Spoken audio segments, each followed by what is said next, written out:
Hi guys, welcome back to my channel. Welcome to 2023. I am so excited for this year. I am so excited for the videos this year and the content and the books and all the fun stuff. But the first video that I have decided to do this year is my monthly wrap-ups. But I've decided for this year, my monthly wrap-ups, I'm gonna be including my monthly TBR. I feel like that'll be fun. I feel like monthly wrap-ups, not that they get repetitive because it's different books every month, but I just feel like they're, I don't know. I want to switch it up. I'm going to include my monthly TBRs with these monthly wrap-ups, but I've said before, I don't stick to my TBRs. I kind of am a mood reader unless I have books for a video that I need to film. So they're going to be like a monthly hopefuls, you know? I hope I get to these. It's okay if I don't, but these are the ones I'm kind of reaching for this month. I think I'll be in the mood for, you know, I think around 11 books that I read in December. A few of them were in Vlogmas, Bookmas, and then I have just a few January hopefuls. I know this is a little late into the month, but you know what? We're still here. First in December, I read The Hunting Party by Lucy Foley. This is about a group of friends who every New Year's Eve, they spend the New Year's together and they go on like a little trip. So this year, one of the characters decided to plan it. It was her first time planning it and she chose the Scottish wilderness, like cute little cabins in the middle of nowhere, Scotland. So that's where they go. There's no reception. It's like kind of an eerie vibe. But they all have a past together. They've been a group of friends for a while and someone ends up dead. Every chapter, which is one of the things I love about Lucy Foley's writing, is that it's a different character's point of view. So you kind of get what they're thinking about what's going on and their secrets and what they're doing that's kind of secretive. I didn't guess the ending as it was like unraveling. I feel like in her books I kind of guess it, but this one I didn't guess it. But I will say throughout the book I was kind of bored. I wasn't really intrigued in all these secrets, but then towards the end, it happens in like all of her books. I kind of just like something happens and I need to know what happens and I need to know what's gonna go on, so I read pretty quick. I don't know, every time I read her books that happens. Like I'm a little bit bored, but then all of a sudden I like speed through the rest. I think I gave this 3 out of 5. It wasn't my favorite by her. I mean, I'm not like biggest fan of her thriller mysteries, but she's a comfort artist. She's a comfort author for me. Like, I feel like I would just pick up her book because I know I'm not getting anything too crazy, but like, I know I'll end up enjoying it a little bit. I don't know. Weird relationship I have with her. Then I read The Christmas Wish by Lindsay Kelk. This is a rom-com-y holiday book. This is about a newly single lawyer, goes home for the holidays to spend with her family, wakes up Christmas morning every day, and she kind of has to like right her wrongs, kind of mend things with her relationships with her family and everything like that. Every day has to help someone else. She has to help them be happy. And then also her next door neighbor growing up was like her crush, I guess, and since she's back she sees him all grown up again and it's like that little spark. But I thought going into this, I guess by the cover even you can just assume that it's a romance book, but don't go into it thinking you're gonna get a huge romance plot because you're not. It's really just a literary fiction book with like that subplot of romance. She's just trying to like mend all the relationships and make sure everyone's happy for the holidays. I give this 3 out of 5. I know I say I don't like holiday books, but this one I assumed it would be different than what it was. You know, I wanted more romance. Kingdom of the Wicked by Kerry Maniscalco. I really was in the mood for like a dark romance, but I wanted it to be like a fantasy dark romance. Like I wanted that vibe, and just by this cover gave me those vibes. This is about Amelia. Her twin sister Victoria ends up dead. They are witches living in the mortal world, and Amelia sets out to find Victoria's murderer, and she kind of unleashes the spell and brings Wrath, who is one of the 7 princes of hell, to the mortal world. They are just sworn enemies. She's a witch, he's part of hell, you know. He is Wrath, and he has other brothers who are different sins of hell. Like one is pride, one is envy, and there's like a few other ones, and they all live in their house of sin. So like his is the house of wrath. But in this book he kind of like helps her and goes on like this little adventure with her to try to figure out and uncover the murder. It was very interesting because they were like teaming up, but like they were enemies, and they had like such great banter. Like I loved when they were communicating. What I also loved about this book is usually in fantasy for me I get kind of bored. There's a world building, I'm just waiting for that romance to come back, but in this one, even when they weren't in the same scenes together, I wasn't waiting for the romance to come back. I still was like so excited to see how this little murder investigation and like all these secrets and whatever are revealed. I really enjoyed that. I did give it 4 out of 5 because at the end, I don't know what was going on, but it was like a lot was going on and I got so confused I like couldn't keep up, so that's why I gave it 4 out of 5. But I really enjoyed this. And then I read a few in between the second book because The Kingdom of the Wicked is a trilogy, but I did end up reading Kingdom of the Curse a little bit later in the month. I don't want to say too much, but Amelia and Wrath are still enemies, are on a different mission now. So that's basically what this one was about. I did give this 3.5 out of 5. I saw everywhere that this is everyone's favorite in the series. This one kind of bored me a little bit more because you're kind of entering a new world. You're getting a lot of that new world building and descriptions and all of that. Like I said, in fantasy, it's easy to bore me. And when there's like a lot of description in fantasy, like the castle was green and the floors were marble tile and all of these like little intricate details, I zone out. I can't picture it. My brain can't like process what I'm trying to envision in my head. Like I'll just envision anything at this point. So I kind of just got a little bit bored of that and a little bit confused with all these different rules and things that were going on, like new things coming to light. But other than that, I did enjoy it because you get more of the brothers, you get more of like Wrath's world, and obviously Wrath and Amelia together. And this whole book was super fun to just listen to them banter and go off each other. I have one more. I think it's Kingdom of the Feared. It's last, and I'm really excited because the way that this ended, I was like, I need to read the third one. Then I read Love Light Farms on my Kindle. This was a fan fave over the holidays for holiday books. This is about, the thing is I don't even remember because I read this when I was like really sick. Okay, it's about this girl who owns a Christmas tree farm, and she enters a competition to kind of bring eyes on her farm, and the competition is where this social media girl who's like really high up in the social media world will come to the Christmas tree farm and kind of write something about the farm, and she can enter to win. Whatever. She's gonna get a lot of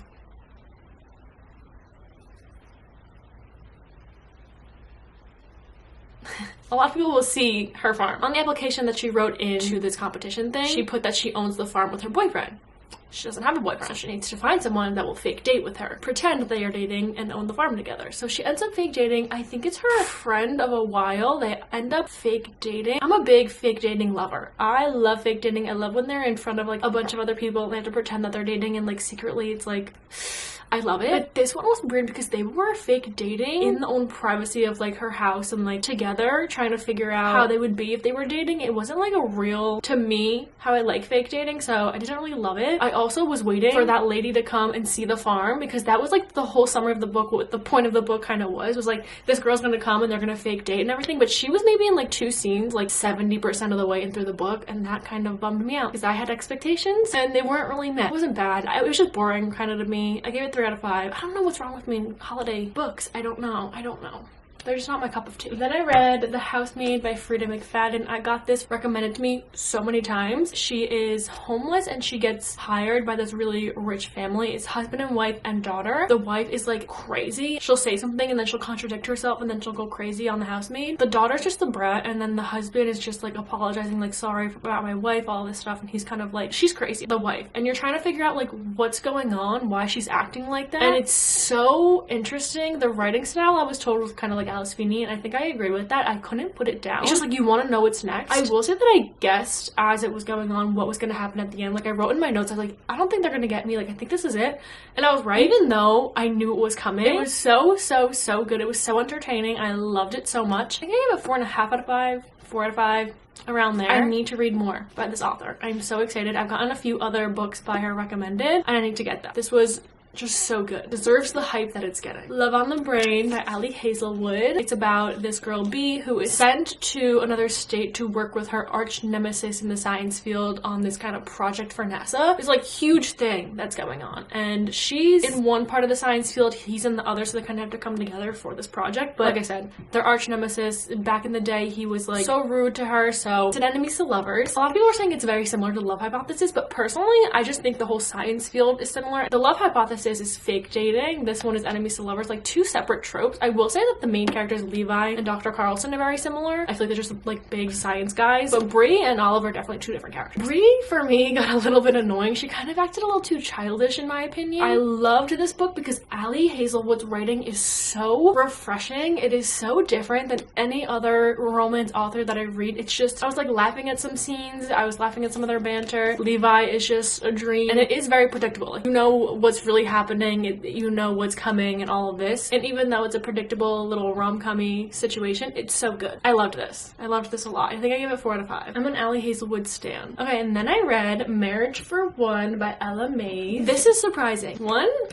she's thick. This is a Grumpy Sunshine, marriage of convenience, forced proximity, slow burn book. All of those tropes I don't really like. I've never been one to gravitate towards any of those tropes, but this one was just so good. Basically, it starts off Rose and Jack getting married. They don't know each other, they are strangers, but Rose's uncle died and she was renting out a place that her uncle owned, and in the will it said that she could only stay there and like continue paying rent or whatever if she owns it with her husband, and she doesn't have a husband. And Jack is a lawyer, so he was like kind of finagling the will and was like, it's a win-win. I can own the property, you can still live there, you can make it into a coffee shop, which is what she wanted to do, and we just have to get married. And she doesn't doesn't really have much. She's like losing it all, and she obviously gives in. It's that her cousin doesn't find out that the marriage thing is fake, and he tries to like take back the house that his dad owned. She moves in with him. They make it like really believable. And it's so good seeing how like backwards this relationship is going from them starting getting married, but they are strangers, to like so slowly but surely communicating more and changing each other's lives more. He helps her with the coffee shop. She kind of helps him not be so grumpy and miserable, and it's done really well, and I liked it. It was really slow burn, but it had enough like tension and enough like character development and like the build up for me that I really enjoyed. And usually in a huge slow burn where they end up finally like connecting, I get kind of bored because I really like the tension and the banter and the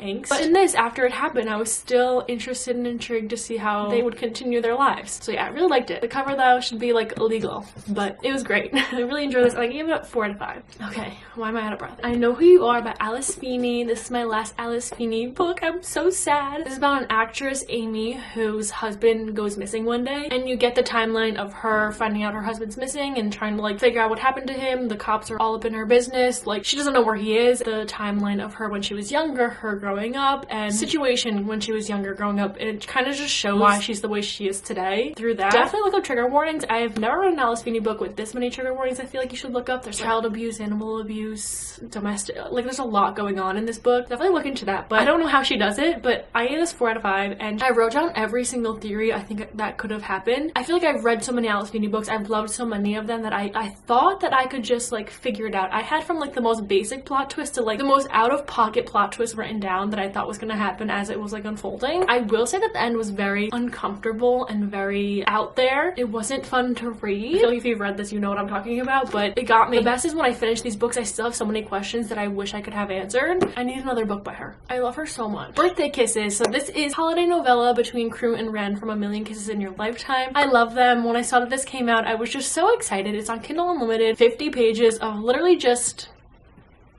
spice. It's Ren's birthday on Christmas, and they have a child. They're grown up now, so they spend it together, and it's just so great. You know, he buys her these beautiful presents. He loves her so much. They have a kid. It was the perfect reunion that I needed. I gave it 4 out of 5. I can't really give a novella 5 out of 5. There's no depth to it, but it was so good. By a Thread by Lucy Score. I just need to say Lucy Score is like one of my top favorite authors. I need to read more by her. I read Things We Never Got Over last year, and 5 out of 5. This I gave 4.5 out of 5. Again, Grumpy Sunshine, mega slow burn, workplace romance, like tropes again that I just don't really gravitate towards. But this is about Dominic and Allie. Allie works at like a pizza shop, and Dominic goes in with his mom, and Dominic's mom is the CEO of this like huge fashion magazine in New York. Dominic works with her. Allie is their server, and Dominic and her right off the bat fight right into the enemy's trope, and he ends up getting her fired, and that's like her lifeline. She has like 4 jobs. She doesn't have a lot of money. She's trying to help her dad that's sick. It's like this whole thing, and he's like a billionaire. His mom ends up seeking her out and giving her a business card, and is like, just come to the office tomorrow, we'll give you a job, which is like amazing, right? Dominic ends up being her boss, but she can't be fired. The mom told him not possible, so they are just always arguing. Lucy Score, the way she writes banter is phenomenal. I was giggling, I was giddy, I couldn't put it down. And she also, like, all of her books like goes right into the story. Like, you don't get a background, you don't get who these characters are, what they look like. It goes right into the first scene, which is what I love so much, because it doesn't take any brain power to like understand what's going on in a book. And sometimes you start a book and you like need to like be focused. No, you're right in that pizza shop and they're already arguing. Like, it's so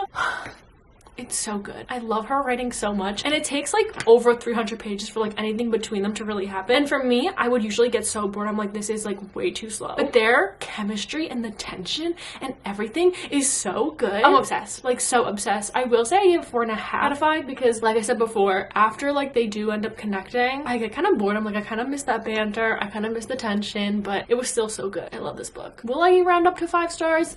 It's a possibility. These are all of the books that I read in December. It was a good reading month. Now into my January TBR. So I already read a few books in January that were in a reading vlog that's going to come out later this week or next week maybe. And then I have 4 books for another reading vlog. So I don't have too many on my TBR right now. These are kind of just, again, hopefuls. Like, I don't know which out of these I'm going to pick to read the rest of the month. But I already have books set aside for videos that I want to read this month, or I'm going to have to read this month. These ones right here are more, I want to get to these when I'm on my own time, my leisurely reading reads. This is gonna surprise a lot of people. I am getting back into my era. One, I miss them a lot. I keep seeing a lot of people starting the Addicted series, and like I kind of miss the feeling that these core 6 gave me. I also just really need to finish all the series I started last year and never ended up finishing, so I have 2 more in the Addicted series. This is Long Way Down. It's the last book before the epilogue. This is Daisy and Reich's book. It is like literally almost 600 pages, which is fine. I can do it. I miss them. I want to finish my series. Like, there's lots of reasons why this is going to be on my TBR. Don't hold me to any of this. I don't know if I'm actually going to read it. Then,